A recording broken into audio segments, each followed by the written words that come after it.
Don't stay up too late.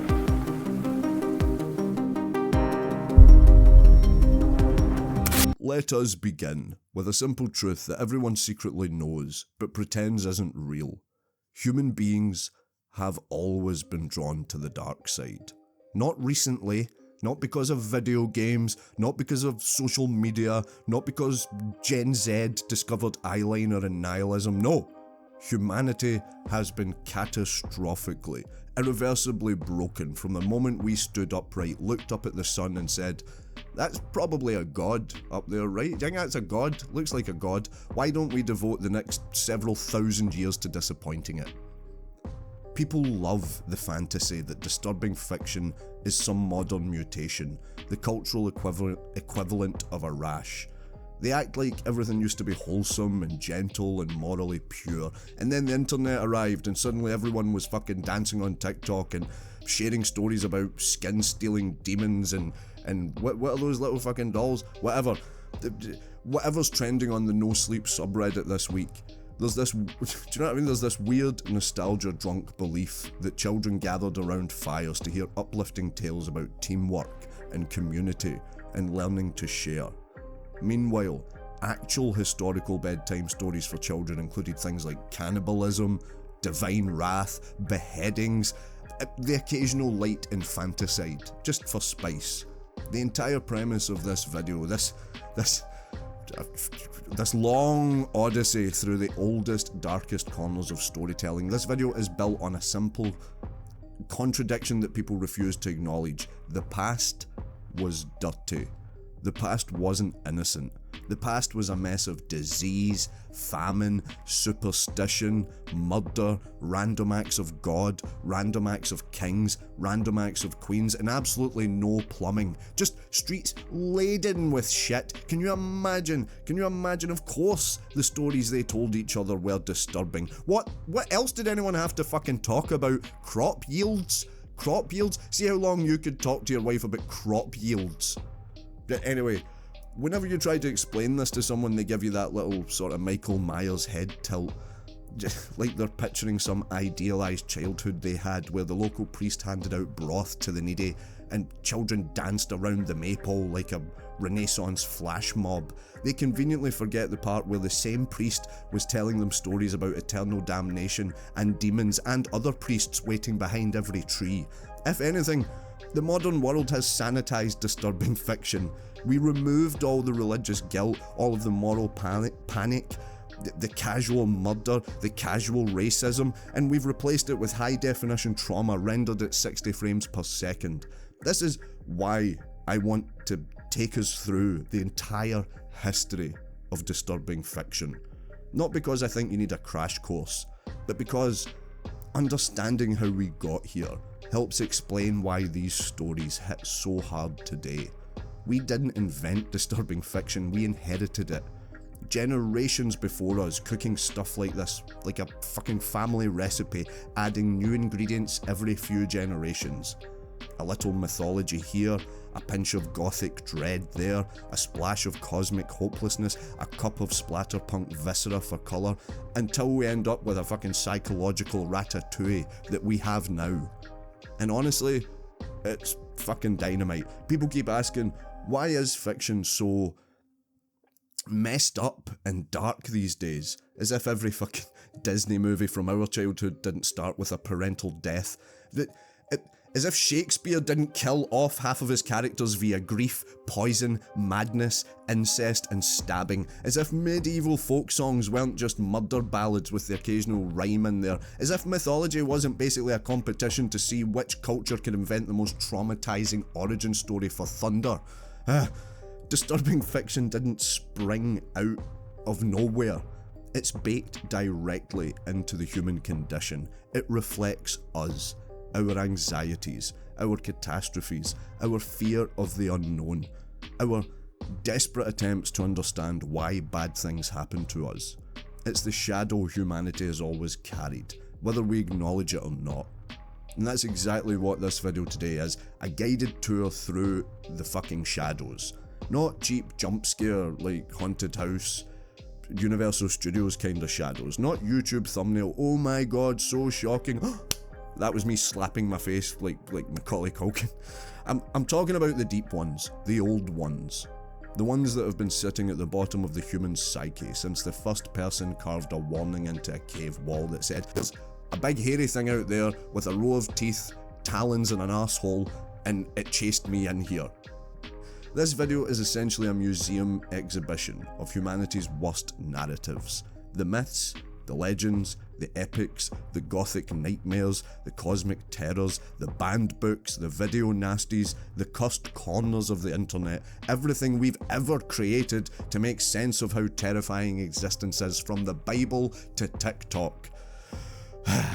And I can't stress this enough, none of this is new. We've been doing this since we fucking had language, and then even before then we were just like charading it to each other, charading throat slashings. I'm slashing my throat. This is not having video is hurting this. But anyway, I'll warn you up front, disturbing fiction, it evolves with human anxiety, right? People feared gods, so the stories were about gods punishing us. Then people began to fear science, and the stories were about science creating monsters. When people started to fear governments, the stories became dystopian nightmares. And when people feared the fucking internet, the stories became... Jesus, go on TikTok and look at the fucking Instagram stories and you'll see. This whole video is just one long thread pulling you from the earliest mythologies, where every storm was a demon and every crime was a test, to the modern day, where every second TikTok feels like a crime against humanity. But the goal here isn't just to educate. I doubt I will be able to educate you on much. It's to show you that the darkness you're drawn to isn't some personal flaw. It's tradition, it's heritage, it's the cultural equivalent of inheriting your grandmother's wedding ring. Except it screams at you in the night time and is cursed. By the end of this, I want you to understand two things clearly. One, disturbing fiction has never been a trend, it's a constant. And two, if you love this stuff, then congratulations, you are historically normal. You're alarmingly normal.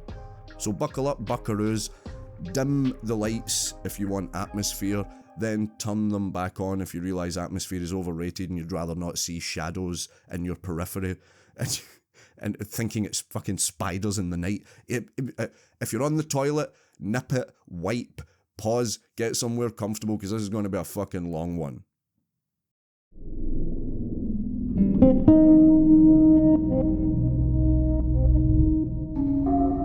If we're going to chart the history of disturbing fiction, we have to start at the start, at the beginning.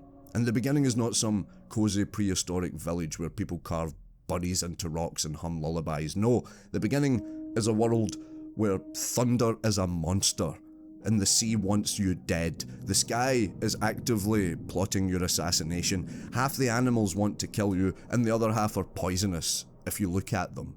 Imagine living in a time where nothing made sense and everything was lethal. You'd invent fucking horror too. Mythology gets framed today like it was the original Marvel Cinematic Universe. Big gods, big fights, big myths, but the truth is, far funnier and far darker than that. Mythology was humanity's earliest attempt at explaining the world. And because the world was terrifying, the stories were fucking terrifying by default. People weren't sitting around crafting wholesome narratives. They were trying to understand why babies died, why crops failed, why lightning tried to set their homes on fire, why Dave just got eaten by something with fucking a row of teeth and an asshole. And what was it? Do you know what I mean? Anyway, let's begin where it always usually fucking begins. Let's begin with the Greeks, right? They basically did a speed run of disturbing fiction, right? The Greek pantheon is a soap opera written by someone who mistook trauma for plot structure, right? Kronos eating his children so they wouldn't overthrow him. That's not a myth, that's a therapy session disguised as family drama. Zeus turning literally himself into animals so that he could pump mortals. Imagine being so powerful that you can become anything and you chose a swan. Anyway, I digress. If that doesn't tell you everything you need to know about the Greek psyche, then nothing fucking will. Prometheus had his liver eaten every single day because he had the audacity to help humans and give them fire. That's the Greek equivalent of getting fired for doing overtime. Sisyphus rolls a rock up a hill for eternity because the gods didn't like his vibe. The Minotaur, you say shite, I say jobby. The Minotaur is literally a cursed baby. It's shoved into a labyrinth because the king couldn't handle the consequences of his wife's extracurricular activities. This shit wasn't entertainment. This was the Greeks saying, this world is chaos and aggression and anger. Your leaders are unstable. The gods are barely holding it together, and everything bad happens. Everything bad that happens to you is your fault and not your fault at the same time. Sweet dreams, little man. People wonder why anxiety exists. People wonder why they're anxious. Then you have the Norse, right? My personal favourite mythology. They were masters of bleak storytelling. Greek myths feel like chaotic energy. Norse myths, they feel like the collected works of a culture that spent 6 months a year in absolute fucking darkness, staring at the snow thinking, we're fucked. The entire Norse mythology is one long countdown to Ragnarok, a future apocalypse where everyone, gods, humans, monsters, even the landscape, even Kratos himself, fight in a spectacular fireworks display of doom. No escape, no salvation, no clever loophole where Odin pulls a reverse Uno card. Everything just burns. The good guys lose, and a couple of traumatized survivors get to rebuild the world like IKEA furniture. That's their bedtime story. That's what they were fucking telling their children. Imagine tucking your kid in at night. Good night, sweetheart, don't worry. Someday a massive wolf is going to eat the sun. Love you. The monsters in Norse mythology weren't metaphors. They were like members of the family. Loki's children, right?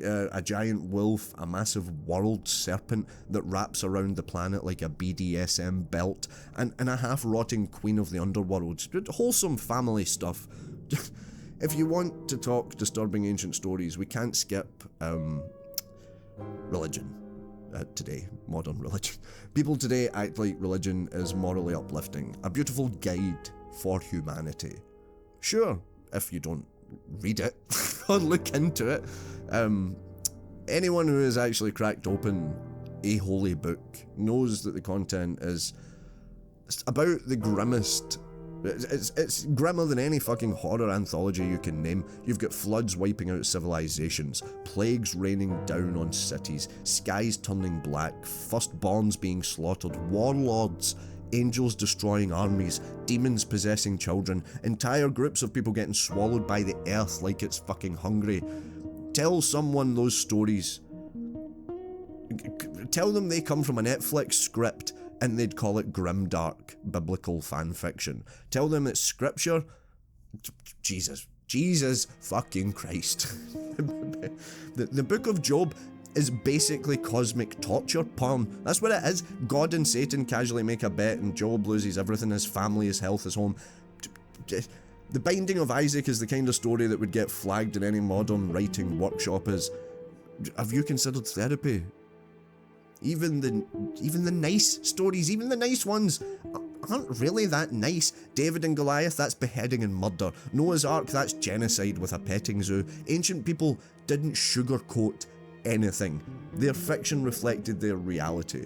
Absurd, violent, unpredictable, and constantly reminding you that one wrong move could earn you a plague or a lightning bolt. And then you have the earliest epics. Gilgamesh, for example. The oldest surviving story humanity has, and it's a fucking nightmare. Gilgamesh is a tyrant who meets a feral man, forms the world's first emotionally confusing bromance, watches him die, has an existential collapse, and then spends several chapters trying to outrun death itself, only to discover he's just as fucked as everyone else. The message of humanity's first ever recorded story is, you will die, you will be sad, and nothing you do will matter. Respect to it, honestly, respect. What have we got? Beowulf. Remember Beowulf? Ray Winston was in it. It's an old story. It's a tale about a monster who goes on a murder spree. He hates noise pollution, so he does. It's extremely relatable shit. A hero, right, he tears Grendel's entire arm off like it's an action figure. Grendel's mother then shows up for vengeance, making her the first documented case of don't fucking mess with a mum. After defeating both, Beowulf eventually dies fighting a dragon because no one in ancient literature gets to go out peacefully. Even children's stories from these periods are fucking unhinged. Folk tales weren't gentle morality lessons, they were trauma disguised as entertainment. Pre-Disney Cinderella includes self-mutilation and birds gouging out eyeballs. Pre-Disney Sleeping Beauty includes non-consensual pregnancy. Pre-Disney Little Red Riding Hood ends with a child being eaten. Hansel and Gretel, cannibalism. Snow White, necrophilia adjacent dwarven house labour. I was really proud when I wrote that. Necrophilia adjacent dwarven house labour. Imagine being 5 years old and hearing these stories by the candlelight, and then wondering why medieval children grew up so fast, why they were all married by 8 years old. These stories serve purposes, right? They teach kids not to wander off, or witches will cook them. They teach children to behave, or gods will smite them. And they teach children that everyone in the world doesn't care about their feelings, that no one in the world cares about their feelings. Ancient disturbing fiction wasn't edgy, it wasn't trying to shock, it was just honest. Life back then was disturbing. Stories was just reflecting it. The real irony is that people now say that stories are too violent, that fiction, cinema is getting too violent, and books are getting out of control, they're so they're more efficiently distributed. They're not worse. If the ancient world had streaming platforms, then Zeus would have had his own fucking not safe for work anthology series, The Norse Apocalypse. Half of the shit on Netflix is Norse adjacent, and it's all grim as fuck. The Book of Revelation would be in 4K. Do you know what I mean? With dramatic narration and a thumbnail that says, "You won't believe what happens in chapter 6. Shocked emoji, fire, exclamation." Do you know? The ancient disturbing fiction survived because it resonated. It tapped into fear, death, punishment, desire, chaos, everything we pretend we outgrew. But we didn't. If anything, ancient fiction proves one thing clearly. We didn't invent the darkness, we inherited it. And we've just been remixing it ever since, like David Guetta. Poorly. As to say, poorly.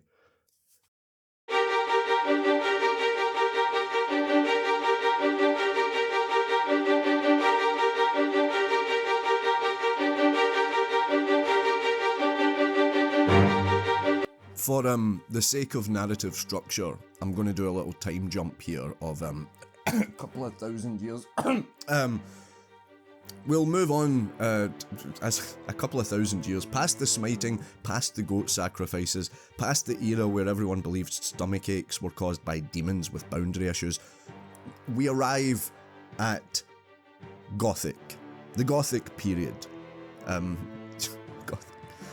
Yes, shut up, Jim. Let me tell you, Gothic fiction is when humanity collectively decided, what if all our disturbing stories looked great? What if it all looked gorgeous? This is an era where everything is a mansion, a shadow, a candle, an emotionally repressed man in a coat. Disturbing fiction got an aesthetic upgrade, basically. The 18th and 19th centuries were defined by repression. Society was wearing a corset so tight the oxygen couldn't reach its brain. People were obsessed with being proper and moral and respectable, and everyone was English, and everyone was secretly losing their minds, basically. This is a universal law. The more polite a society pretends to be, the more disturbing its fiction becomes. Trauma grows in the walls like a mold. And so, Gothic fiction was born. Let's start with the queen of teenage horror, Mary Shelley, right? There was a Netflix film, there was a Netflix adaptation, Guillermo del Toro, I've not seen it yet. Let me know what you think in the comments. So it says Mary Shelley is back as Vogue right now. But back in the day, she's sitting in a villa with Lord Byron and Percy Shelley, basically the world's first emo band. The weather was shitty, everyone was depressed, and someone says, we should all make up like scary stories to freak each other out. And Mary, 19 years old mind you, she just simply invents Frankenstein. Like she's fucking jotting down a recipe, she just came up with it. Not only does Frankenstein basically create science fiction, it also invents body horror, existential dread, the entire don't create things that you aren't ready to take responsibility for genre. Victor Frankenstein is the prototype for every modern tech bro tinkering with an AI. For every Tony Stark, he created something he can't control. He panics and runs away the second it requires emotional labour. The creature, meanwhile, Adam, it isn't even the disturbing part. He's quite sympathetic. The disturbing part is the loneliness, the abandonment, the sense of being created without a purpose, and the fundamental horror of realising your creator is disgusted by you on sight. Honestly, the whole book is a metaphor for disappointing your parents, basically. Next on the Gothic bingo card. Can you guess? Can you guess who I'm going to say? It's Edgar Allan Poe. Of course it fucking is. He was one long, damp mental breakdown, like anthropomorphized. He was an anthropomorphized mental breakdown. He wasn't interested in existential monsters. No dragons for him, no demons, no ancient curses. His villains were guilt, madness, and the voice in your head telling you to do the worst possible thing in every given situation. His stories aren't scary because there's something going boo boo. They're not that kind of scary. They're scary because you watch a character spiral, panic, hallucinate, confess, unravel and implode, and it's written so convincingly that you get the feeling that he's not guessing at what these things feel like, that he's writing from experience. The man understood mental collapse on like a personal level. The telltale heart is just guilt, like tap dance. Clicking my fingers to simulate tap dancing. It's guilt tap dancing under the floorboards. The Fall of the House of Usher, another Netflix one that I haven't seen yet. But it's a family so inbred that their emotions are sentient, and then the house commits suicide. The Black Cat is a case study in maybe we don't mix alcoholism with sharp objects and pet ownership. Maybe it's a bad idea. Poe's disturbing fiction is a small, intimate, and suffocating kind. You're trapped in someone's head, and it's leaking out their eyeballs. Then we have the poster child of Victorian sexual horror, sexual panic. Dracula. People today treat Dracula like he's a sexy Halloween accessory. Ooh, vampire boyfriend. I hope it. Fucking Robert Twilight. But when Bram Stoker wrote Dracula, right? This thing was just full on existential fucking dread. Victorians were terrified of, well, they were terrified of a lot of things, right? But especially, like, I'll just list out the things that Victorians were especially, like, phobic about. Immigration, sexuality, disease, what women having agency, women having any sort of self-agency, foreigners, immigration and foreigners, and no one washed their hands, and there was shit laid in streets. As I said before, right? Dracula hits on every single fucking one of those nerves. Several times it just taps away on every single one of those nerves on page by page. It's about a mysterious foreign man invading England and seducing women through supernatural seduction. Do you know what I mean?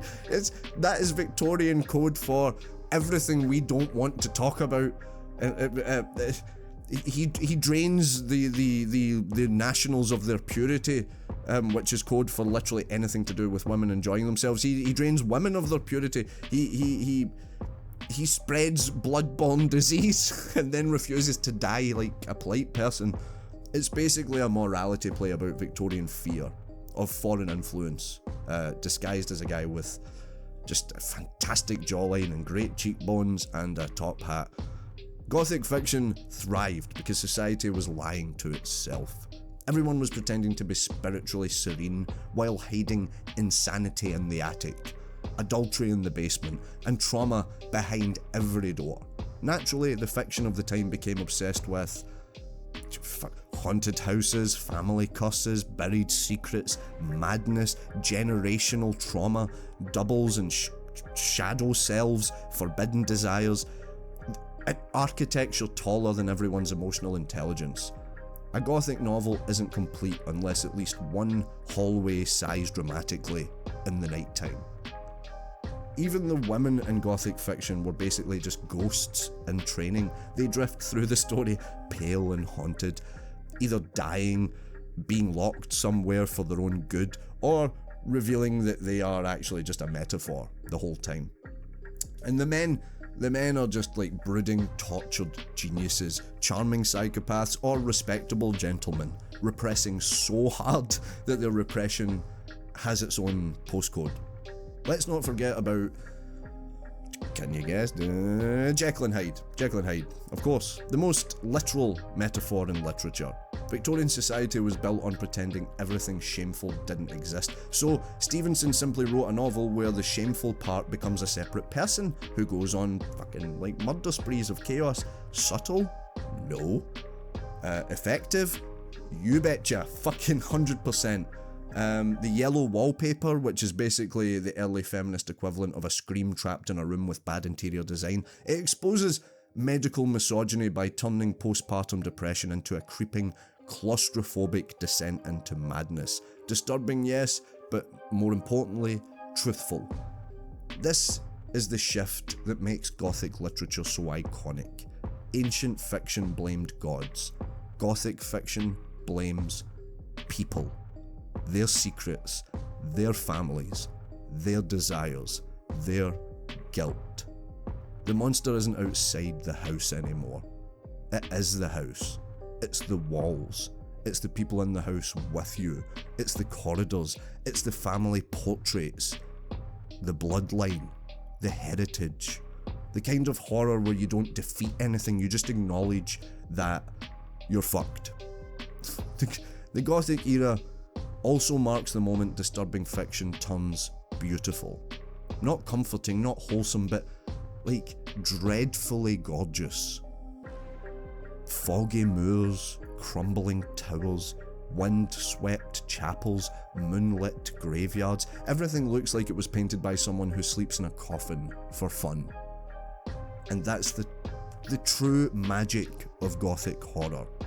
It teaches you that disturbing fiction doesn't have to be loud. It doesn't need gore spilling down the stairwell or a demon busting through a wall. It can be quiet, patient, aesthetic. A slow rot instead of a sudden bang. In a Gothic story, the disturbing thing isn't the ghost. It's the sense that the ghost has been waiting for you, specifically. Gothic fiction walked, so every sad Victorian house on the internet could run. It set the stage for everything that comes later, basically. Cosmic dread, psychological horror, splatterpunk, extreme fiction, extreme cinema, extreme fucking novels, all of it. Gothic fiction taught audiences to enjoy the darkness, to sit in the unsettling, to lean in when things get uncomfortable, to realise that the most disturbing stories aren't the ones where someone screams, but the ones where they whisper.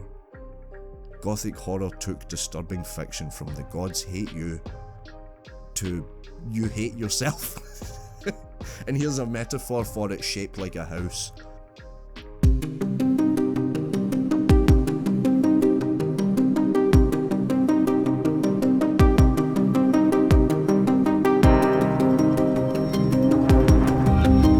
Now we move on to the 20th century. The era where disturbing fiction didn't just evolve, it had a full-on psychological breakdown and then started diagnosing itself. This is the century where the world became too real, too modern, too industrialised, too mechanised, too good at killing people quickly and impersonally. If earlier ages were about demons and curses, then the 20th century, the horror was about systems, governments, weapons, wars, institutions, all the invisible machinery that crushes you without ever needing to look you in the eye. Disturbing fiction suddenly had competition, because reality was doing a better job at horror than any author could, basically. The genre responded the only way it could, by getting weirder, bleaker, and more extreme. Let's begin... let's keep this game going. Who the fuck do you think I'm going to mention for the turn of the 20th century?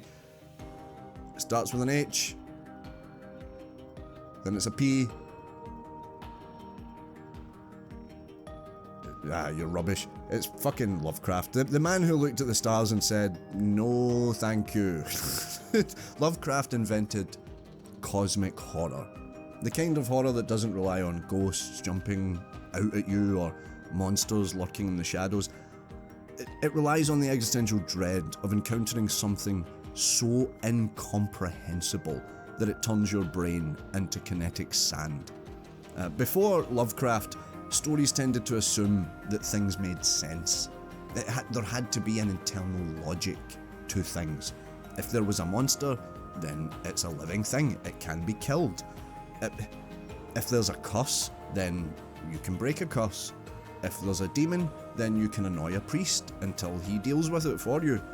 Lovecraft, however, decided to remove the concept of safety entirely, of logic entirely. In his universe, the truth is the most disturbing thing imaginable. The universe is vast, chaotic, uncaring, and filled with creatures so vast, so enormous, and so ancient are they that they make humans look like insects scuttling around on a rock. And in classic Lovecraft fashion, the only response to this truth is to either go insane or write a journal entry about going insane and then die as you're writing the journal entry about going insane. Cosmic horror isn't about survival, it's about insignificance. It's about the creeping dread that even if you discover the meaning of it all, you wouldn't be able to comprehend it because you're a big bag of sentient meat with anxiety. Cosmic horror taps directly into the spirit of the 20th century. Technology exploding, empires collapsing, information being available, wars breaking humanity at the joints, and everyone realising that the universe doesn't come with a user manual. Speaking of war trauma, actually, this century basically invented a new kind of disturbing fiction. Reality. When people endured World War I, the trenches, the gas, the machinery grinding men into statistics, the trauma had nowhere to go. The old heroic epics just didn't fucking cut it anymore. No one came home from the trenches thinking, you know what this reminds me of? Troy. Instead, writers produce stories stripped of glory and just suffering, basically. I've spoken about it a couple of times. Johnny Got His Gun by Dalton Trumbo. A book where a soldier wakes up in a hospital bed. He doesn't have any limbs, he has no face, he has no ability to speak, to hear, to see, to communicate meaningfully. He becomes trapped inside a corpse-shaped coffin, reduced to just thinking. Basically, he thinks his memories until he just begs the nurses to let him die. That's basically his whole purpose, is finding a way to communicate with the nurses, so to say, kill me now. It only gets more horrifying the more aware he becomes of how hopeless his situation is. It isn't a metaphorical horror. This is the horror of war. As it is. Modern, industrial, uncaring. Because why create a monster when our country is run by one. Insert modern political joke there. 1984, fuck it, let's do it. Get it out of the way. Because it's fucking a big deal. It took political reality and it stretched it just enough to make the horror unmistakable. No jump scares, no zombies, no serial killers, just a man being crushed by a system that rewrites reality, destroys language, and tortures you until you genuinely believe that 2 + 2 = 5. Orwell didn't need eldritch gods. He had bureaucracy. Bureaucracy was his cosmic monster. Then we've got Lord of the Flies. Lord of the Flies, bunch of kids trapped on an island and they go, fuck it. What if you left a group of boys unsupervised for a few days? Basically is what that's about. It answers the question with escalating savagery, tribalism, and the bleak message that civilization is a thin coat of paint on the animal underneath. It's basically a grim preview of every fucking group project you've tried to participate in. Fiction didn't stop there. As the century progressed, the disturbing content was forced to escalate, because every decade somehow managed to be worse than the previous one. This is madness. Whenever I'm laughing, it's just little bits of madness seeping in. We're at the 70s and 80s, the punk era, the literary equivalent of a man kicking down a door and throwing a bucket of blood over you. Let's talk about Splatterpunk for a little while. Splatterpunk. If cosmic horror was quiet and philosophical, then Splatterpunk, I like saying Splatterpunk, Splatterpunk is loud, sweaty, tattooed fucking cousin who shows up at 2 AM with a knife collection and a crate of Red Bull and cocaine. Splatterpunk emerged as a backlash against safe horror. All the other horror I spoke about before was considered mainstream and safe. Watered down, implication heavy bullshit that was just trying to get published. You know what I mean?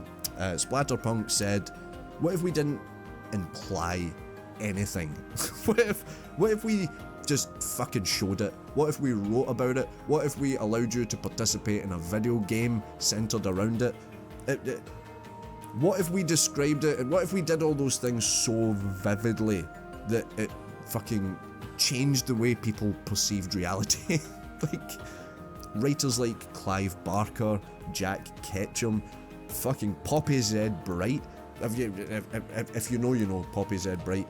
These people didn't ask permission. They wrote stories filled with body mutilation, erotic violence, cannibalism, depravity, sexual torment, psychological torment, human cruelty so raw that you wonder whether these people need to be looked at that wrote it. Clive Barker, right? I fucking love Clive Barker. Hellraiser, the Hellraiser. I'll maybe do a video someday, me attempting to defend the Hellraiser films past Hellraiser 4, because I will. I'm not today, but I like them all. There's a place for them all. Anyway, I'm getting lost in this. Clive Barker, right?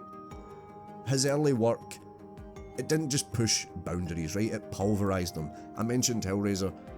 It came from the Hellbound Heart, the books of blood. These weren't stories meant to make you jump. They were meant to make you feel fucking weird and squirmy and sick. He didn't use monsters as metaphors. He used your own feeling, your flesh, your body, your own viscera as metaphor. Skin, transformation, pain. Barker made horror sensual. It's weird to say. It's sensual and grotesque and operatic, like hysterical in its grotesquerie. Do you know what I mean? Anyway, Jack Ketchum, who wrote The Girl Next Door, he said, what if I wrote the bleakest stories ever conceived by humans? And then he did. As I said, The Girl Next Door, it remains one of the most horrifying novels ever published because it's fucking real. It's based on a true story. There's no ghost, no demon, just just human beings and their fucking cruelty. Poppy Z. Bright brought queer transgression, decay, lust and gore together in a cocktail so potent that it practically counts as a fucking biohazardous material. Their stories weren't just content to disturb, they wanted to crawl under your skin and redecorate. Splatterpunk exists because the world... It was created because the world was reeling from fucking, like, what, Vietnam? Watergate? From serial killers becoming celebrities and dominating headlines, from a growing sense that society was a rotting building being held together by duct tape and everyone's collective denial. Horror didn't need to invent monsters anymore. Humans were doing a perfectly fine job at inventing them themselves. Naturally, moral guidelines started to come into play because of fucking Splatterpunk and the intensity. It hit Splatterpunk with the intensity of 1,000 suns. Basically, they blamed it for corruption, violence, delinquency, and the general downfall of human civilization, which is fucking hilarious, really, considering that all Splatterpunk and extreme fiction was doing was merely documenting the collapse of they were seeing around them. Was like, that's all they were doing. Every decade had a new scapegoat for the failings of society. Basically, it was in the 1950s. It was comic books, with the comic books code. Slasher films in the 80s, the video nasties, slasher films were banned. If you remember my time, the 90s into the 2000s, it was video games, it was Call of Duty, it was all that shit. It was into the 2000s, the 2010s, it was the internet and social media. It was the internet, and then today it's social media. Is the boogeyman that is responsible for the downfall. And if you're from the UK, sugar apparently is responsible for the won't somebody please think of the children? Anyway, what the fuck was I talking about? By the end of the 20th century, disturbing fiction had mutated into every conceivable form. It was psychological versus physical violence, systems versus individuals, cosmic dread versus splatterpunk carnage, and clean prose versus, like, lyrical authenticity and brutality. Every flavour of disturbing story we have now, from extreme cinema to fucking creepypastas on TikTok to analog horror, everything, do you know what I mean? Everything, it traces its DNA back to this century. Right, the 20th century didn't just evolve disturbing fiction, it cracked it open and let everything spill out. If the Gothic era whispered, the cosmic horror brooded, the 20th century fucking screamed in your face and then spat on you and punched you and fucking hit you with a swift elbow and a wee spin kick as well. But anyway, let's move on.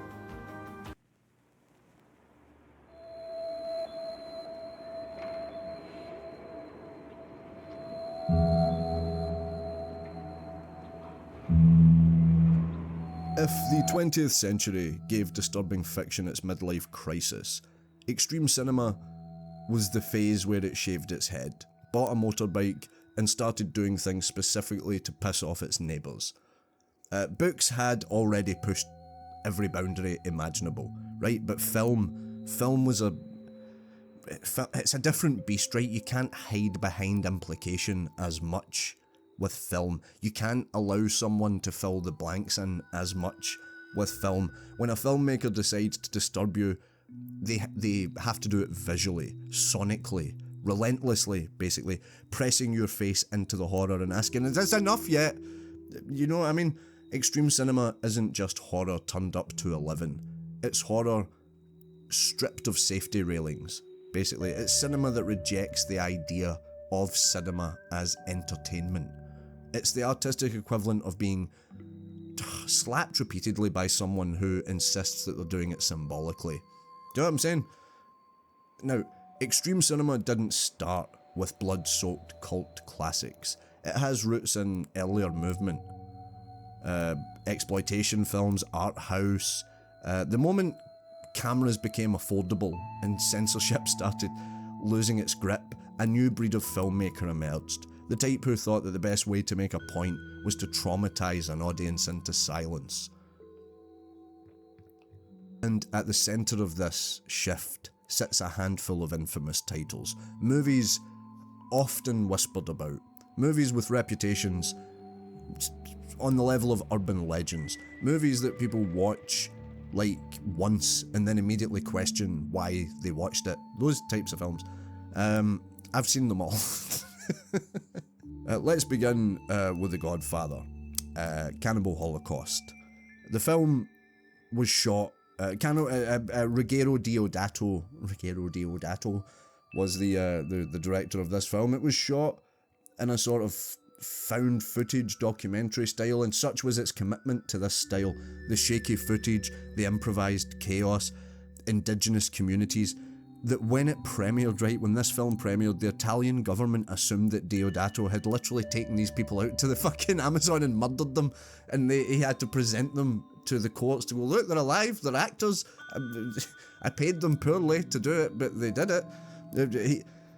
He imagine making a movie so fucking distressing that your legal defense requires resurrecting your leads like it's a fucking budget necromancer.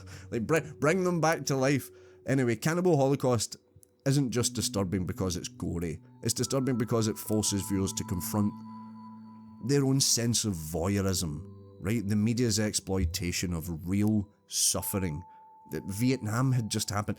The hypocrisy of people who claim to condemn brutality while eagerly watching sensationalized depictions of it, right? None of that nuance stops it from being a fucking ordeal, by the way. It's an ordeal of a film. Let's do it. Spoken about it a lot. Salo, or the 120 Days of Sodom. I'll do it quick because I've spoken about it a few times. Pier Pasolini, the director, he took the Marquis de Sade's already unhinged fucking novel and transplanted it into fascist Italy. He created a film that feels like a museum installation designed to fucking break your spirit. It wasn't really horror, it wasn't entertainment, it just a grim political essay communicated entirely through degradation. Anyway, most films want you to understand their themes. Salo wanted you to succumb to them, basically. You walk away from it not thinking, whoa, what a powerful movie that was, but you just want to go home and hug someone. First you need to get outside and feel the air on your skin, and then go home and hug your wife or a tree. I'll talk about a Serbian film as well, which I'm ashamed to say I have seen a Serbian film a few times. The last time I watched it was Showing the Good Lady Reaper, and I had seen it a few times, and we watched it, and after about 10 minutes into it, I was like, yeah, once this is done, I am going to forget this film ever exists. I will remove it. It maybe wasn't as good as I initially thought it was. Anyway, a Serbian film, unless you've been living under a rock, just the very mention of it online on YouTube makes people wince. I'll probably get demonetized just for fucking saying the title of the film. You can't mention it in any horror forum without summoning someone who says, watched it once, never again.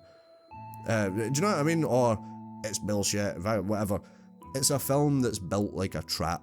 It's a brutal allegory for political exploitation that expresses its point through scenes so transgressive that even describing them in this video would make me feel dirty, alright? And I'm not going to do it. I know you want to do it, but I'm not going to do it. Go and fucking watch it if you really want to. Some will argue that it's brilliant.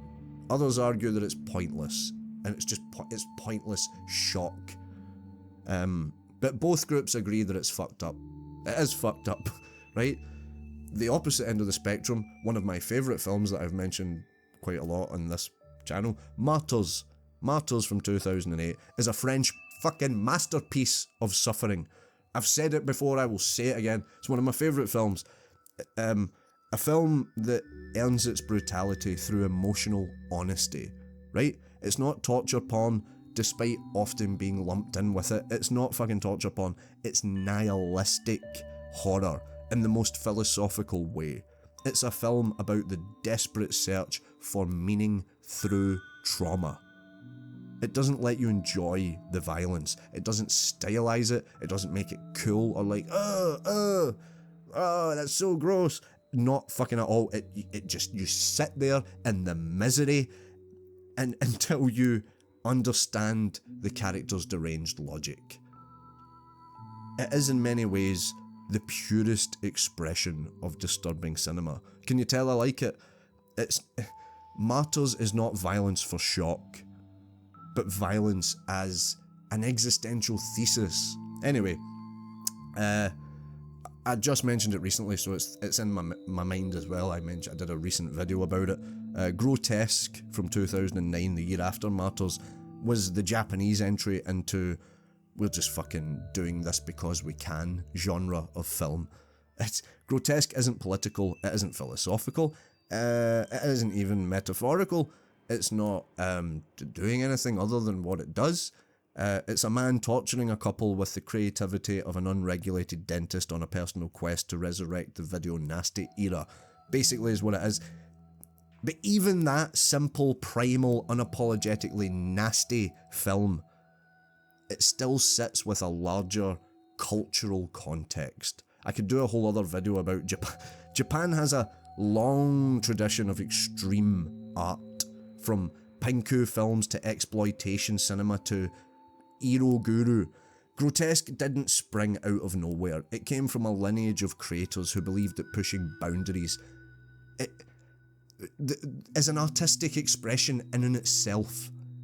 The key to understanding extreme cinema is that it's not a genre, it's an attitude. It's a rebellion, or it's a rejection of comfort, a rejection of conformity. It's like punk, do you know what I mean? It's this, if you need it simplified. That's why it makes people uncomfortable. Not just because of what's on the screen, but because what it represents. Disturbing fiction usually tries to entertain you, frighten you, stimulate you, stimulate your imagination. Extreme cinema, it confronts you. It holds you hostage with what you'd rather not acknowledge about your own nature, about power, cruelty, and the human condition. It's also why moral panics form around these films, like flies around a pile of shite. I shouldn't compare them to a pile, it was a bad metaphor because I compared them to a pile of shite. Anyway, politicians, journalists, parents, peril clutchers, and please think of the children. They need a scapegoat, and extreme cinema is the perfect scapegoat. These films are corrupting the youth, they scream. As if the youth aren't already being corrupted more efficiently by poverty, capitalism, sound like a socialist now. The system that creates corporate psychopaths, basically any line of work in which it's probably best for them to leave their morals at the door. But the school system in general in this country, censorship boards ban these films, right? I get lost in the sauce. But these films are banned not because they're gory.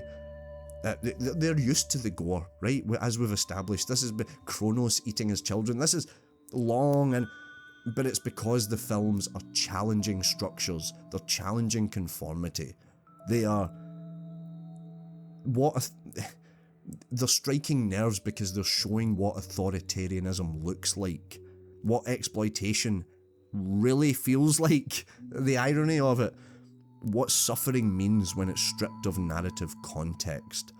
Ironically, censorship is the greatest marketing team that these movies could ever have assembled. Tell someone that they're not allowed to watch something and it becomes the holy grail of trauma tourism. Trauma tourism, I was pretty proud of that as well. Anyway, people will dig through they used to dig through import DVDs, torrented rips, obscure festival edits just to catch a glimpse of something horrific and forbidden. I'm a fucking child of dial-up internet. Jesus Christ. Excuse me. Fucking rotten.com. Give me a fucking break.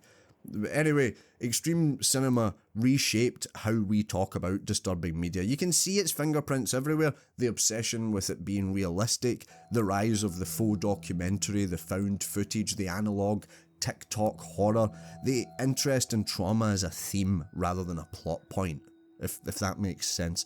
The idea that horror can be punishing not entertaining, that this isn't for your entertainment. In a twisted way, extreme cinema did something like strangely noble. It forced conversations about censorship, about artistic freedom, about whether depiction equals endorsement, about how we distinguish cruelty from commentary. And someone saying, I'm doing this just because I can, to then have people turn around and go, well, we changed our mind, actually you can't do that either. You know what I'm saying? Anyway, the truth is that these movies, they don't know what they want to be. Sometimes they want to be profound, sometimes they want to be pretentious, sometimes they are just being exploitative, sometimes they are a necessity, they are necessary, sometimes they are all of them, all four at once. But whether you admire or despise it, extreme cinema changed disturbing fiction forever. It proved that there are films you don't enjoy, but you endure. Films that scar. Films you think about weeks later in the shower, still trying to decide whether the director is a genius or needs a wellness check. Extreme cinema is disturbing fiction stripped of any politeness. It doesn't whisper, it doesn't nudge, it doesn't wink. It looks you dead in the eye, unmoving, and explains you to yourself and gives you an emotional dressing down.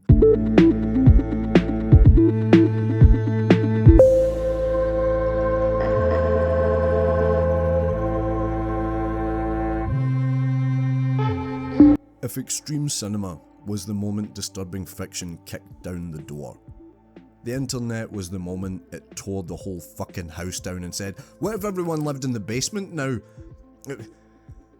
Nothing has changed disturbing fiction more radically, more abruptly, or more chaotically than universal Wi-Fi. The internet took everything that horror authors and filmmakers spent centuries building, style, structure, pacing, subtlety, and then said, okay, but what if a 13-year-old with insomnia could do this too, except worse, except better, maybe both, maybe worse. Books require publication. Films require a budget and a team of people. The internet requires a keyboard, a phone, a void to scream into. And that's all it takes. This era didn't just expand disturbing fiction, it fucking democratized it. Do you know what I mean? Anyone with a laptop and unresolved trauma could now upload a story at 3 AM to scare millions within 24 hours. It's the purest form of modern folklore. Chaotic, contagious, and completely unconcerned with literary merit. Let's start with the original plague of digital storytelling. Creepypastas. Right, remember creepypastas? For those lucky enough to have avoided 2000s internet culture, creepypastas were horror stories copy and pasted across forums, blogs, questionable websites, and then eventually YouTube itself. The name sounds like a haunted carbohydrate, which honestly fits the vibe. These stories were rarely polished, never edited, and absolutely fucking everywhere. The genius came from the format, right? They were short, direct, formatted as if it was real, importantly, and written in the exact narrative voice of someone who is definitely telling you the truth, right?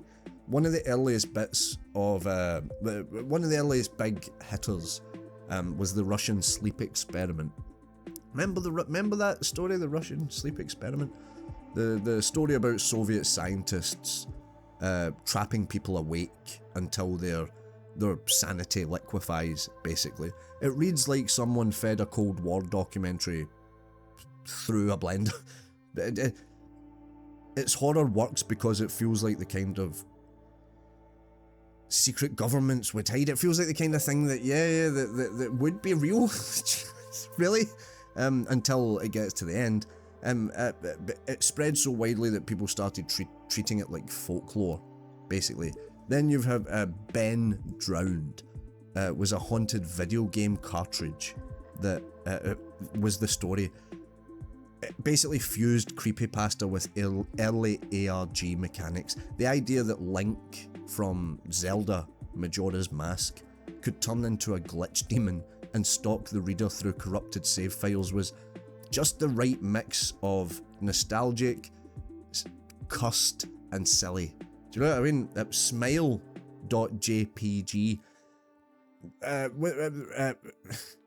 It was basically a grainy JPEG of a dog with a big smile photoshopped onto it that traumatized a whole generation, basically, because it was the era where people genuinely believed looking at a low resolution image could summon some sort of danger. The early internet was fucking wild, so it was. And then Candle Cove, there was a Channel Zero, the sci-fi channel, turned a few of these creepypastas into a TV show called Channel Zero. Candle Cove is the first season, which is a very, very good, it's kind of a masterpiece of minimalism, to be fair. It's just a forum thread. It's written in the style of a forum thread where people reminisce about a children's TV show that, spoiler alert, might never have existed, but it's a collective memory that people across the geographical divides all have. The story is told entirely through fake comments. The reveal is delivered in one line that hits like a fucking sledgehammer, basically. Someone's parents chimes in and says that the kids weren't watching a show at all. All these people commenting on this forum, agreeing about all these aspects of the show, that someone's parent sees them on this forum and says, oh yeah, I remember that time of your life, that was really weird, we used to sit and watch the static on the television, that worried us for a little while, but you grew out of it. And so yeah, dun dun dun. Anyway, spoiler alert after the fact. It remains one of the smartest uses of the internet as a narrative space, basically. What made creepypastas disturbing wasn't the content, it was the way that it spread. You didn't find a creepypasta, it found you. Someone linked it in a chat room, someone whispered about it in a forum, you overheard someone talking about it, someone uploaded a dramatic reading on early YouTube with a thumbnail made in MS Paint, similar to mine, and an audio recorded on a headset mic that sounded like the creator was trapped inside a tin can, much similar to mine. But creepypasta was just the beginning. As technology improved, horror creators leveled up. We get to, still very big right now, analog horror. Skinamarink, which I'm not a big fan of, I must say. I'll maybe do a video talking about Skinamarink, which I'm just not sold on whatsoever. It was one of the most boring fucking experiences of my life. Anyway, analog horror, the artistic revival nobody asked for, but everyone kind of needed. There are some analog horror I do enjoy when it's short. I enjoy it short, small doses. Analog horror is the aesthetic child of public information broadcasts, VHS degradation, emergency alert systems, and the uncanny feeling of watching something deeply wrong presented in a calm, official tone.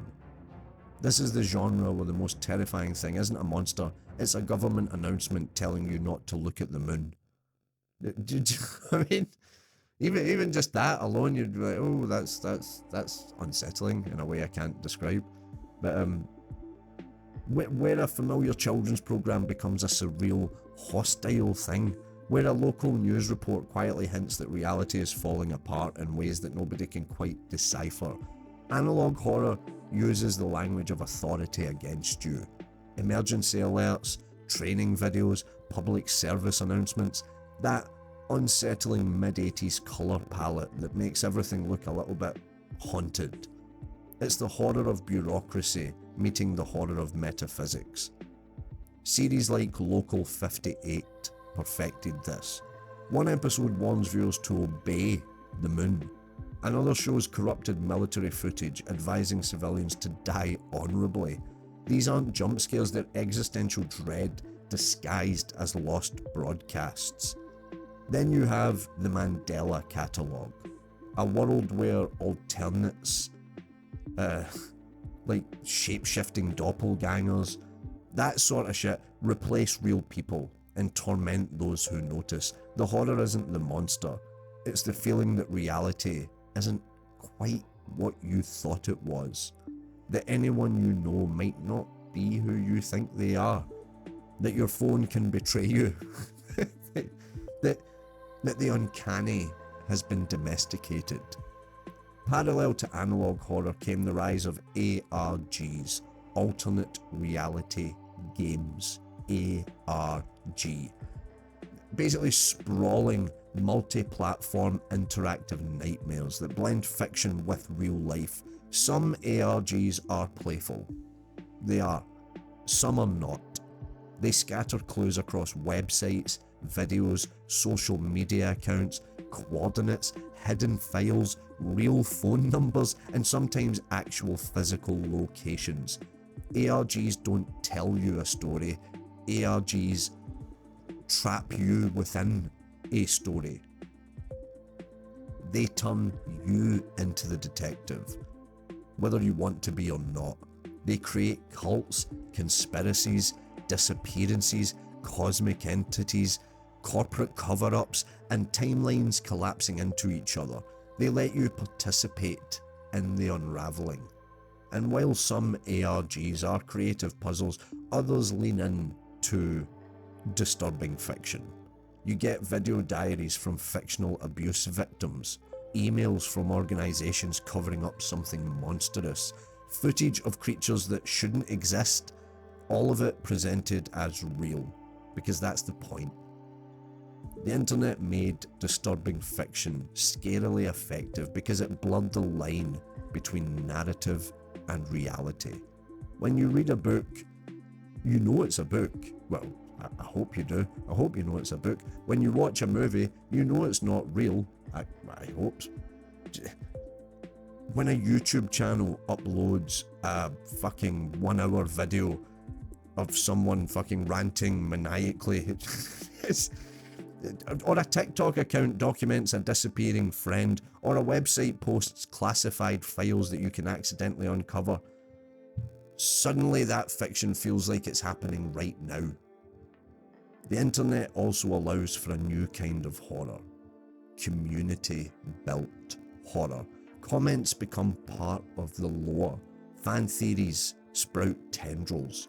People connect dots the creator never put there. They create accidental masterpieces through collective paranoia, much like the Cthulhu mythos that we spoke of with Lovecraft. That's what authors were doing with the Cthulhu mythos for a long, long time. Here's the double-edged sword though.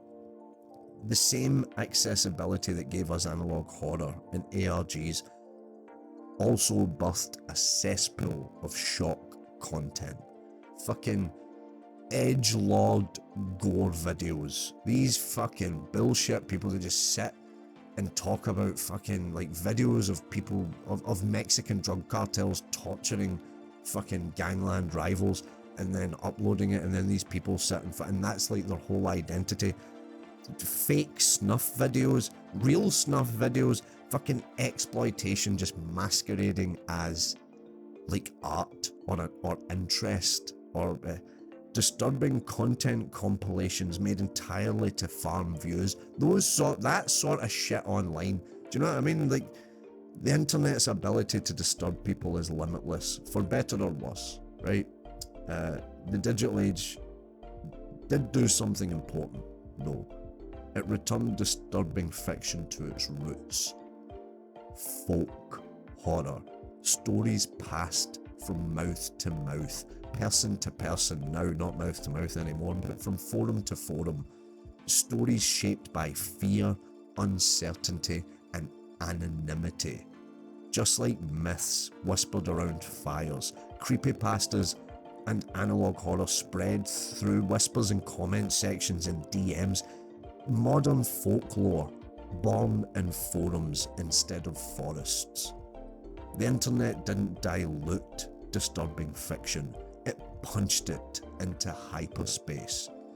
And now the horror lives everywhere, in corrupted files, in glitchy uploads, in forums abandoned a decade ago, in 3 AM TikToks, in liminal space photographs, in grainy ring camera footage, in ARG puzzles, in comments from accounts that should not exist.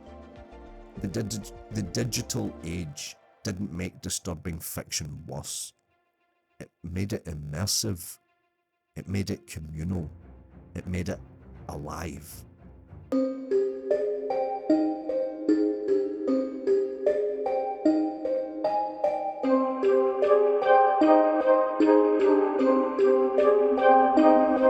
By this point in the video, a normal person, not you, not me, not anyone who actively seeks out disturbing fiction, but a normal person might reasonably ask, why do people consume this stuff on purpose? And that's the big question, isn't it? The psychological smoking gun.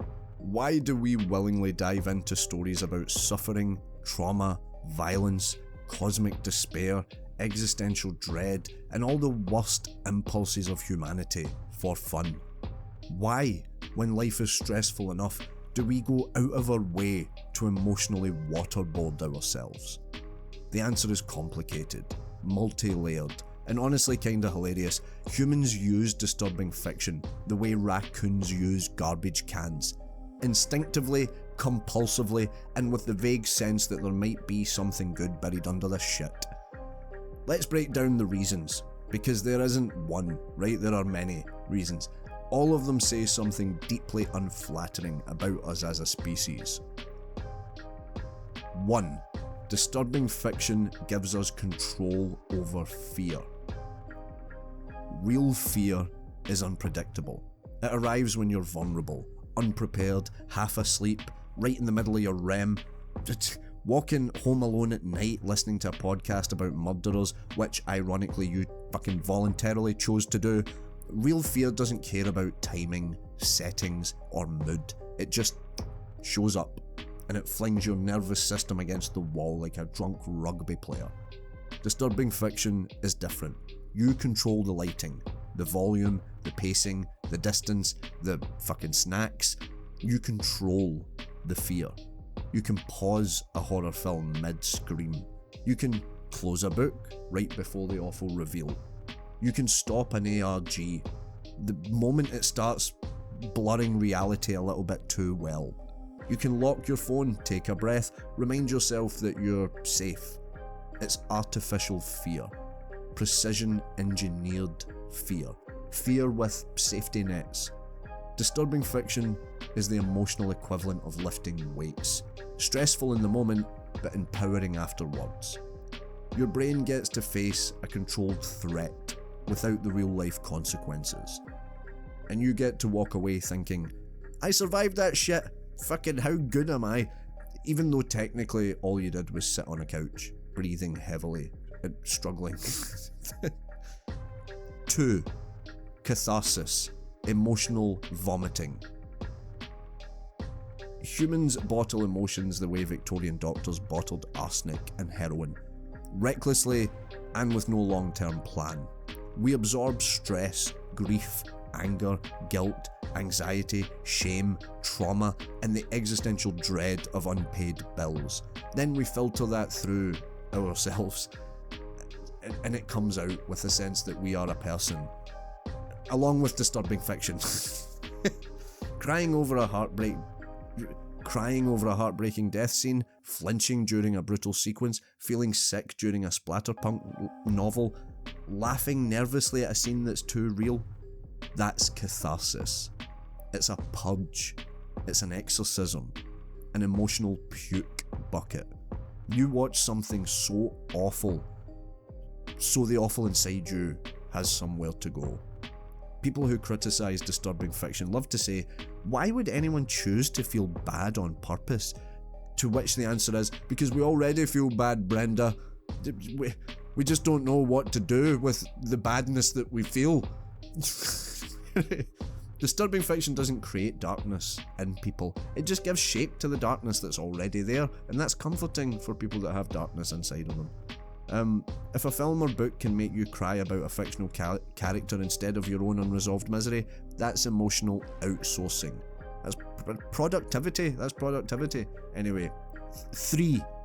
Curiosity. Morbid curiosity, scientific curiosity, or just fucking nosy neighbour curiosity. Humans are curious creatures, pathologically curious, stupidly curious. We rubberneck at car crashes. We click news articles that we know will annoy us. We listen to true crime podcasts while doing the dishes, like fucking psychopaths. We scroll TikTok at 3 AM looking for something spooky to jolt our brain awake. Disturbing fiction gives us a safe outlet for that morbid fascination. It lets us peek behind the curtain of the forbidden, the dangerous, the taboo, the devastating, the monstrous, literal or metaphorical monster. We don't want to experience horror. We want to understand it. Or at least observe it with popcorn and plausible deniability. Disturbing fiction scratches the same itch that makes people study serial killers, watch documentaries about cults, or research historical tragedies. It's the desire to look at the wolf from a distance while pretending that we're studying it, doing something intellectual. 4. Empathy. Weirdly, disturbing fiction makes us care more. This is the part that critics never really seem to understand. Disturbing fiction creates empathy in ways that wholesome fiction simply can't. When you witness suffering, even fictional suffering, you learn to understand it. Not in a moralizing way, not in a condescending way, but in a visceral, intimate, human way. The darkest stories force you to confront the reality of other people's pain. Pain you've never experienced. Pain that you hopefully will never experience. Pain that you hope you will never experience. Disturbing fiction makes invisible suffering visible. If a book like The Road makes you feel the weight of despair, or The Grave of the Fireflies turns your soul inside out, or a film like Martyrs forces you to reckon with trauma and exploitation, that isn't nihilism necessarily, it's empathy. It's disturbing empathy, but empathy nonetheless. People who avoid dark stories often think that they're protecting their hearts, but they're not to be trusted. People who embrace them are strengthening their hearts. 5. Aesthetic appreciation. Some people just like the vibes of disturbing stories. Let's be fucking honest, right? Sometimes it's just not that deep. Sometimes people just really like the fucking vibe. Yeah. The creepy fucking dread. That's what I like. I like the grim dread. The feeling upset and scared and like existentially unhappy for no reason and not knowing why, because a piece of art did it to me. That I was fine before and now like I have had an emotional reaction to a piece of art, which means I'm not, well, I was going to make judgments of myself. That's not my place. Anyway, the tension, the atmosphere, people just like these things. The surrealism, the warped beauty of it all, the adrenaline rush, the satisfaction of a well-executed twist, the artistic craftsmanship of a perfectly chilling scene. There is beauty to darkness when done well. Not the fucking edgy hot topic bullshit fucking fake dark aesthetic. I mean real fucking grim. The kind of darkness that feels ancient and honest. Some people like sunsets. Some people like forests. Some people like decaying houses that are threatening. We all have our hobbies. Disturbing fiction can be visually stunning, emotionally resonant, psychologically stimulating, or some people just think it's fucking cool. Some people do just think that shit is cool, and they like it. Not everything needs to be a fucking trauma metaphor, and in spite of this, fucking hour and a half, I've been ranting here about it. Not everything's a fucking metaphor. Sometimes we just like the way the ghost looks. That serial killer's outfit looks dynamite. You know what I mean? Anyway, 6. shared suffering, social misery. Disturbing fiction is one of the few genres that just bonds people instantly. Like stand-up comedy, two strangers who have both watched Salo are basically vets. Do you know what I mean? People who read The Girl Next Door share trauma bonding. Anyone who's seen Hereditary suddenly you have something to talk about, either in a good way because you were traumatized by it, or they think it was shite, and so you can argue or agree with them that it was shite. But whatever, shared suffering is weirdly communal. You go through something awful together. You flinch at the same time, you grip the armrest at the same time, you exit the cinema in stunned silence like you've been slapped with a wet fish, like you're just processing grief. Disturbing fiction is social anxiety glue. Basically, in the age of the internet, it becomes more potent. Reaction videos, breakdown essays, Reddit threads, shit like this, like I'm doing now, Discord chats, memes, cinematic autopsies, the community assemble. Do you know what I mean? You survived the story, and then you get to go and talk to other people that survived the story. It builds a connection. It's beautiful, really, isn't it? Anyway, number 7, honesty. Disturbing fiction tells the truth. Most fiction lies to you. It tells you things will be okay. It gives you tidy arcs, poetic justice, and emotional resolution.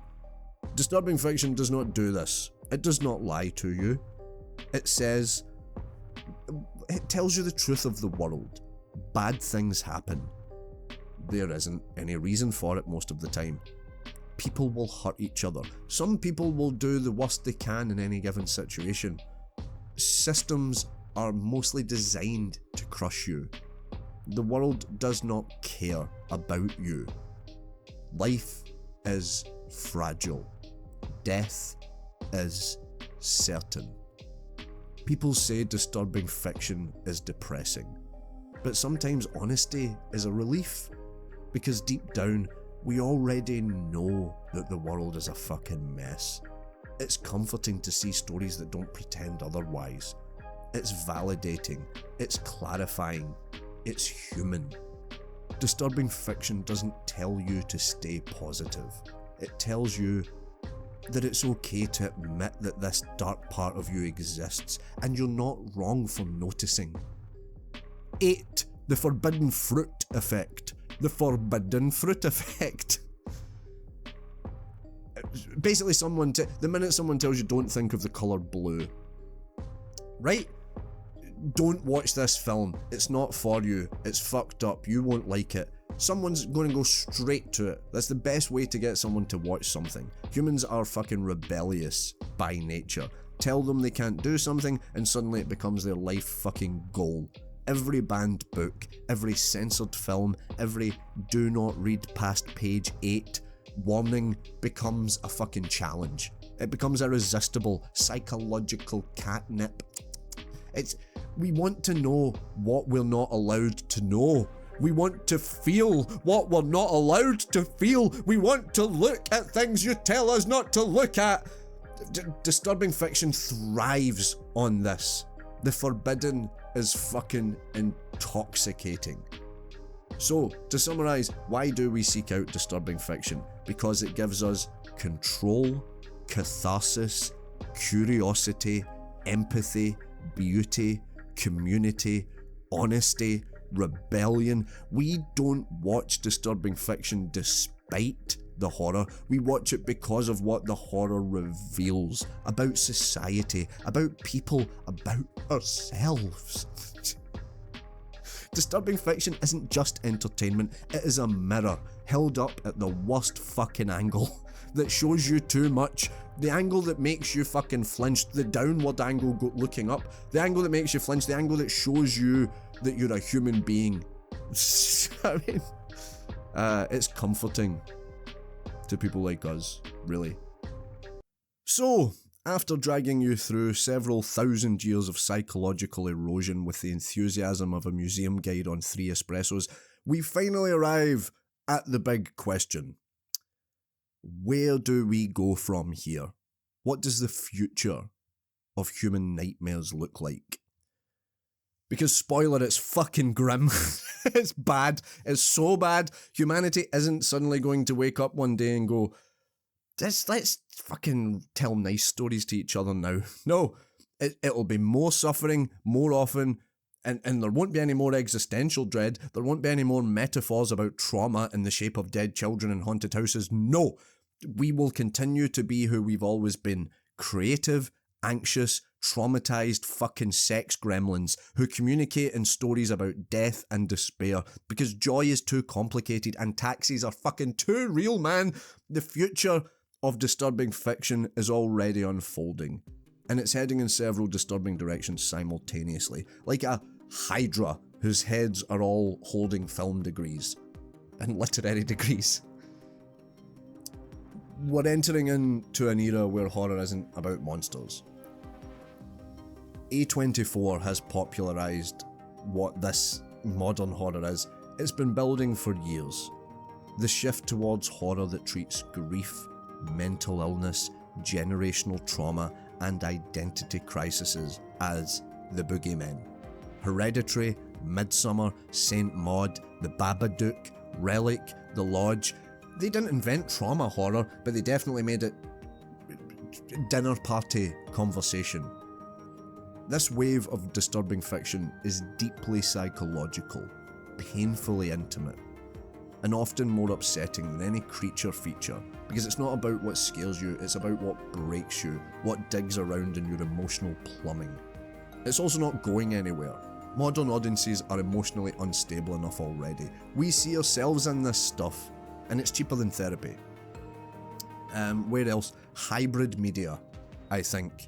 Formats will mutate like fucking viruses, and I meant to say, mark my words here for these things. This is what I believe the future of disturbing fiction will be. Hybrid storytelling. It's already happening. Alan Wake 2 is one of my fucking favourite pieces of media ever created, and because of this hybrid storytelling thing, it's been happening lately for a long time, for like 15-20 years. They've been tinkering with it, but basically films with accompanying websites and films with accompanying films with characters who have profiles on Spotify, films with characters who have real social media profiles, films with accompanying fake websites, books with ARG elements, games with companion audio dramas. As I said, Alan Wake 2 features, I fucking digress. I will be doing like a fucking 5-hour retrospective on Alan Wake 2 at some point, but Alan Wake 2 features a fictional band who are a big plot. It's a game, if you've fucking been living. Alan Wake 2 is a game, and it features a writer that is writing a story that he's trapped in, so it's layer upon layer and what's real. The game features a book that you read. There's a play within the book within the game that you participate in. The game features a band who are the old gods of Asgard, who are fictional in the game world. If you go on Spotify though, they have released several albums through the years with real fucking good, decent songs. It's hybrid fucking media. It's TV shows with social media accounts, horror comics that unlock videos when you scan QR codes, YouTube series that extend into real-world QR codes, podcasts whose episodes contain puzzles leading to physical locations. All this shit is happening, but it's yet to be perfected. The future of disturbing fiction is transmedia. Stories that bleed across platforms like they're trying to escape containment. Films that only make sense if you've read the book. Films that reference a book, that reference a different game, which references the original film, that all tie into the same narrative. You get what I'm saying? Creators are abandoning the traditional sit down and consume this in one bit model. They want you involved in it. Basically, they want you paranoid. They want you to check your phone at 2 a.m. because a fictional cult leader just just updated their Twitter profile. It's disturbing fiction that doesn't end when the video ends. So yeah, transmedia, where else will it go? Interactive disturbing fiction, games. No fucking film or book has unsettled me anywhere near the amount that games unsettle me, because it puts you in the action. That games, they've always... Technology keeps making things more immersive, more aggressive, and more personalised. VR horror is already a thing. It's already traumatising people. It's already responsible for multiple people running through their own furniture. AR horror is coming soon to a pair of glasses near you. Imagine walking down your hallway wearing your AR lens, your fucking smart Ray-Bans, and suddenly the game you're playing overlays a figure at the end of your corridor. You know what I mean? That you can see your health bar and all that. Like, it's a figure that you know isn't real, but your brain doesn't give a shit that you know it's not real because it's seeing it. Disturbing fiction is moving away from you watch it to it happens to you. And that's before we even fucking start talking about AI. AI, right? The arms race. The AI arms race. AI is going to impact disturbing fiction in the way it's going to impact absolutely fucking everything else. But it's going to impact disturbing fiction in two very different ways, right? Creators will use AI to hyper-realistic faces that don't exist, impossible monsters, cursed distortions, interactive environments, personalised horror experiences, real-time narrative branching based on your reactions in the moment. Imagine a horror story that adapts to your fears, a game that is specifically tailored to you, your fears, your anxieties, and unfolds based on micro fucking things that you're doing. Something that learns what disturbs you and grows teeth accordingly. AI will bring nightmares to life. Your nightmares to life. The flip side is the incoming flood of algorithm-generated fucking sludge that you're already seeing everywhere. Fucking generic, scary content. I stole it from somewhere. A critic, I can't remember who, referred to it as coffee table horror. Like, oh, that's scary. Oh, that's witch is very scary. But you're not scared. You're not actually scared. You can acknowledge that that's a skeleton. That's scary. Do you know what I mean? The coffee table horror, soulless shock videos, as I mentioned earlier, derivative creepypastas written by fucking AI. How scary is that? That mass-produced analog horror clones, plotless trauma porn with no artistry, with no sense of personalization. AI can create images. AI can create stories, but prove me wrong, but I don't think it can create purpose the way that human beings can. Anyway, the best disturbing fiction comes from real human fear, real grief, real shame, real anger. I know that it's taking all of us shit from the internet, that it's using all of that to whatever. The future of disturbing cinema will be a brilliant, unsettling, deeply human, flawed mosaic filled with pieces mixed with disposable fucking digital trash. The same as every other era, really. Where do we go from here? Global disturbing fiction. International horror is exploding, right? It started in like the 90s, the 80s, the 90s with Japanese horror, but Korean, Japanese, Thai, Indonesian, French, extreme, Mexican, Filipino, every country with a camera and a cultural fucking generational trauma is releasing some of the most original disturbing fiction we've ever seen, and this globalization is and will continue to accelerate at a fucking brain-melting speed. New myths, new monsters, new taboos. Slender Man's only like fucking 10, 15 years old, and look how that's like old news now. Do you know what I mean? Like, think it, Western horror is no longer the default, right? Like Slender Man, like disturbing fiction is evolving into a worldwide ecosystem of beautifully strange, deeply uncomfortable stories. As I said earlier, folklore, and it's international folklore now. We know more about fucking Japanese ghosts and demons than we do about our own. It's honestly, we need the competition, right? Because fucking Hollywood was getting too smug. And I think the most important, the biggest fucking thing going into the future is liminal space horror, minimalism. minimal empty malls, abandoned schools, flickering hallways. It's like its own subculture. There's the fucking the Backrooms movie is coming out soon. The Backrooms, based on the liminal space horror. It's the future of disturbing fiction is this tells you a lot about it. There's going to be a lot of emptiness, a lot of like in between uncanny spaces, a lot of things not necessarily feeling scary but feeling wrong, and stillness, artificial calm. It's the kind of horror that doesn't try to jump scare you, it just stands still across the room and watches you breathe.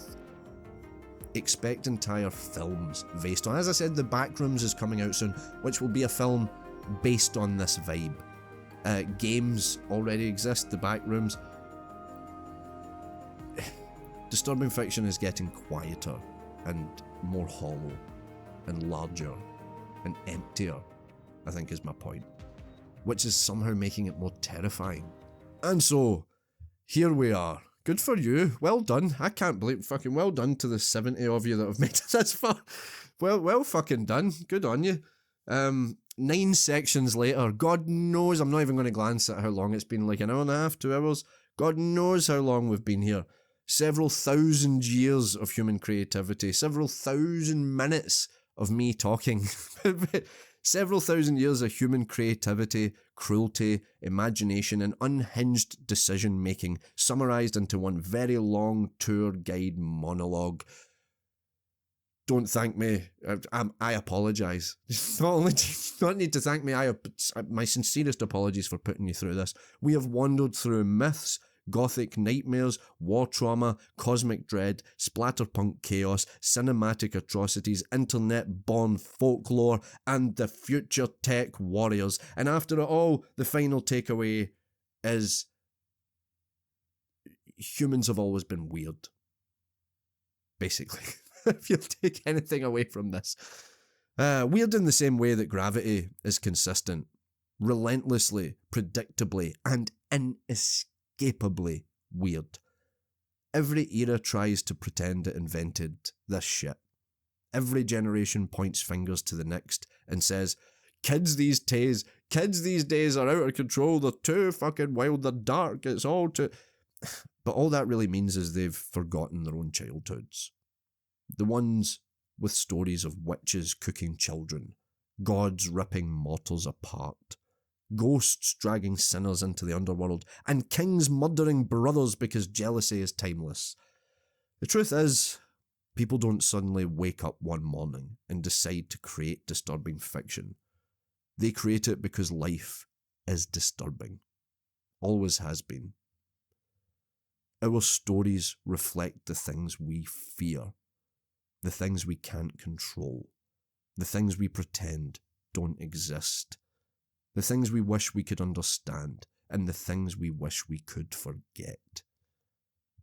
Disturbing fiction is the shadow we cast, individually, collectively, historically, whenever humanity reaches for a pen, a camera, a chisel, we inevitably recreate our anxieties into some monstrous form, because deep down in the dusty crawl space of the human psyche, we know the darkness is part of the deal.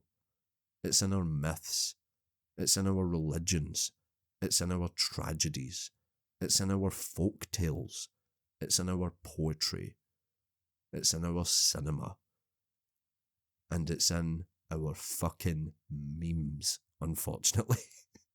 Disturbing fiction isn't an aberration. It's a baseline. And that should be comforting. Because if disturbing fiction has existed in every century, every culture, every civilization, then maybe we're not broken. Or at least not uniquely broken. Maybe we're just continuing tradition. We're just embracing dark stories. Maybe us embracing these dark stories isn't a sign of moral decay, but just self-awareness, a sign that we recognise the world isn't always kind. So neither should art. Our art shouldn't be either, basically. We don't watch disturbing films because we're desensitized. We watch them because we want to feel too much. That makes sense. We read disturbing books because they tell truths. Sugar-coated fucking fairy tales just simply cannot. We share disturbing internet horror because fear is communal, a way of saying, hold this nightmare. And the future only amplifies this. New tech, new formats, new anxieties, new nightmares. As long as humans continue being alive, which, for better or worse, appears to be an ongoing phenomenon, disturbing fiction will keep evolving. It will mutate with our fears. It will adapt to new mediums. It will attack us in new ways. It will get smarter, stranger, more intimate, more experimental. But it will always be doing the same thing it did when our ancestors first scratched monsters into cave walls, trying to help us understand the darkness by giving it a shape. As long as stories exist, someone, maybe you, maybe me, maybe the kid right now writing a cursed story on a cracked phone at 3 a.m. will keep the tradition going. Disturbing fiction is humanity's love letter to the void, and the void always writes back. So, how are you, Ric Flair there? That was a long one. Woo! Thank you for listening. Like to thank my... shut the fuck up, Jim. This has been a historical deep dive through human nightmares. If nothing else, I hope it made you feel a little bit less abnormal. It gave you something to do while you were at work. Maybe it made you feel a little more connected. I see you. I know you see me. Maybe it's made you a little more comfortable with the darkness. Maybe that sense of fucking dread doesn't grab you as you walk up your dark stairs to bed at night. Now, what's more human than fucking enjoying stories that unsettle us and make us feel shit and fuck us up? So congratulations. If you like disturbing stories and all that, it just means you're paying attention and that you're normal. I'm done. Gentlemen, this is Democracy Manifest. Have a look at the headlock here. See that chap over there? Get your hand off my penis! Hands off there. Ta-ta and farewell.